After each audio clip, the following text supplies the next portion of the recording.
नमस्कार, सुस्वागतम।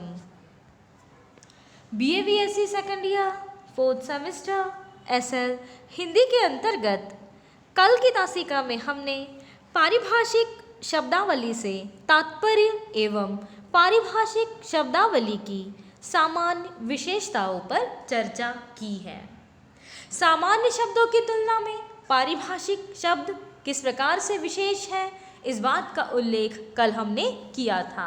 आज हम विज्ञान तथा तकनीकी लेखन में पारिभाषिक शब्दावली की भूमिका तथा योगदान पर चर्चा करेंगे। वर्तमान युग को विज्ञान का युग भी कहा जाए तो कोई आश्चर्य की बात नहीं है। इसका कारण ये है कि विज्ञान के विभिन्न क्षेत्रों में जितना जलद विकास इस शती में हुआ है, उतना पिछले 1000 साल में भी संभव नहीं हो सका था। विज्ञान का संबंध तकनीकी से है। 21वीं सदी में इन क्षेत्रों में अंग्रेजी भाषा का ही वर्चस्व है। बावजूद इसके हिंदी भी विज्ञान तथा तकनीकी जैसे क्षेत्रों में तेजी से दस्तक देती हुई दिखाई दे रही है।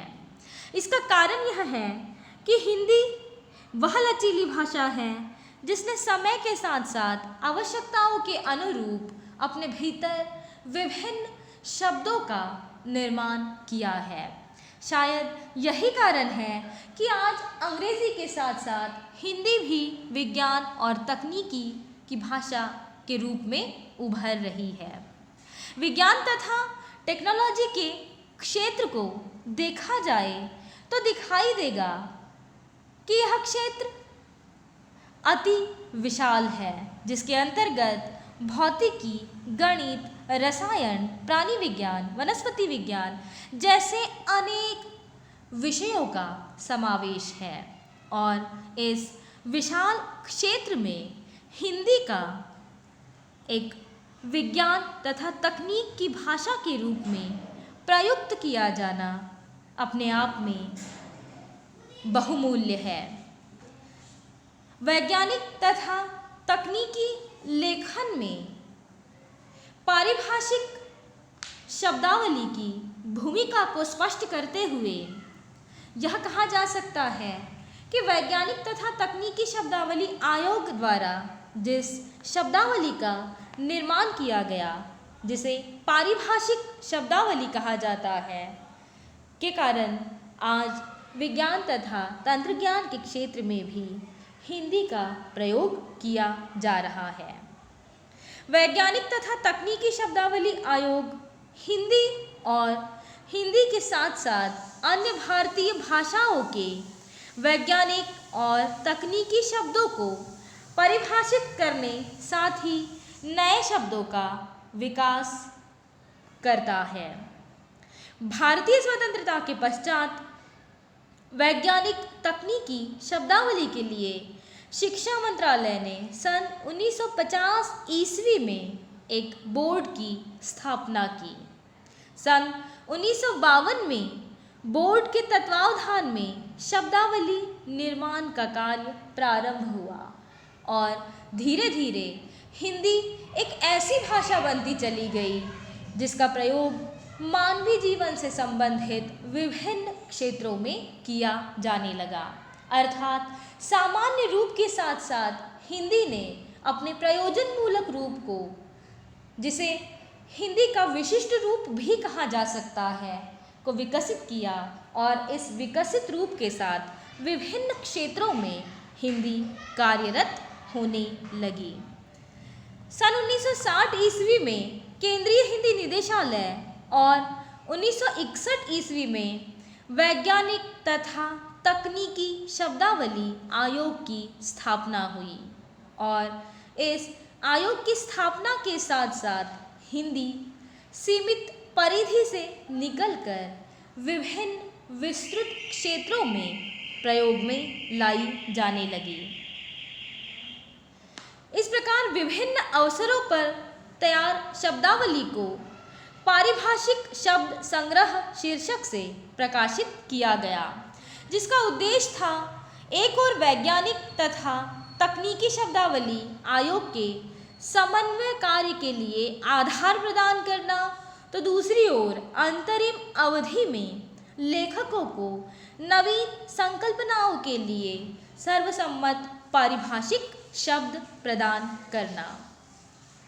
स्वतंत्रता के बाद भारत के संविधान के निर्माताओं का ध्यान देश की लगभग सभी प्रमुख भाषाओं के विकास की ओर गया।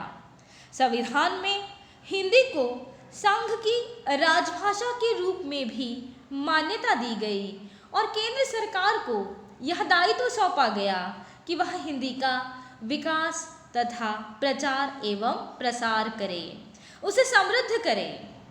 तदनुसार भारत सरकार के केंद्रीय शिक्षा मंत्रालय ने संविधान के अनुच्छेद 351 के अधीन हिंदी का विकास एवं समृद्धि की अनेक योजनाएं आरंभ की। इन योजनाओं में हिंदी में तकनीकी शब्दावली के निर्माण के कार्यक्रम को भी समाविष्ट किया गया, ताकि ज्ञान विज्ञान की सभी शाखाओं में हिंदी के माध्यम से अध्ययन एवं अध्यापन किया जा सके।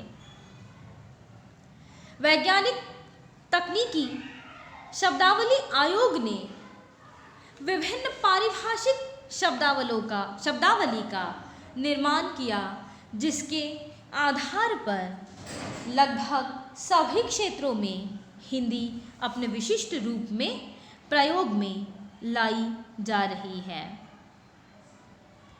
वर्तमान समय में भी देखा जा सकता है कि मानवीय जीवन से संबंधित ऐसा कोई भी क्षेत्र नहीं है जिसमें हिंदी का प्रयोग होता हुआ दिखाई न दे। वर्तमान समय में लगभग सभी क्षेत्रों में हिंदी एक महत्वपूर्ण भाषा के रूप में उभर कर आ रही है। इस प्रकार से वैज्ञानिक तथा तकनीकी लेखन के क्षेत्र में पारिभाषिक शब्दावली की भूमिका अति विशेष रही है। पारिभाषिक शब्दावली से तात्पर्य विशिष्ट शब्दावली, ऐसे विशिष्ट शब्द जिनका विकास सप्रयास किया जाता है तथा ये शब्द विशिष्ट उद्देश्य को पूर्ण करने की दृष्टि से विशिष्ट क्षेत्रों में ही प्रयोग में लाए जाते हैं। सामान्य शब्दों तथा तकनीकी शब्दों का अंतर दो स्तरों पर देखा जा सकता है। नंबर 1 शब्द संरचना का स्तर और नंबर 2 शब्दार्थ का स्तर।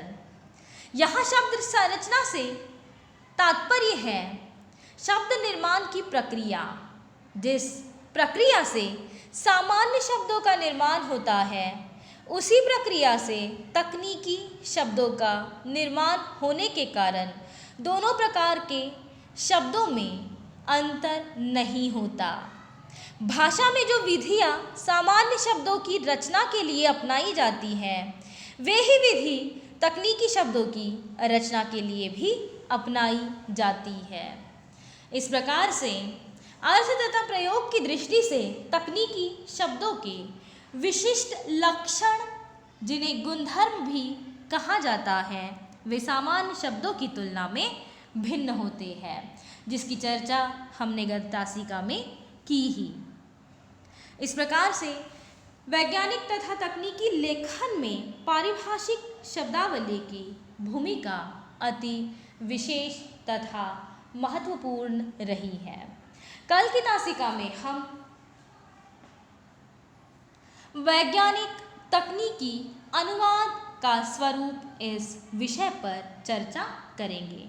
साथ ही अनुवाद से तात्पर्य क्या है, अनुवाद किसे कहा जाए, आदि मुद्दों का अध्ययन भी हम करेंगे। धन्यवाद।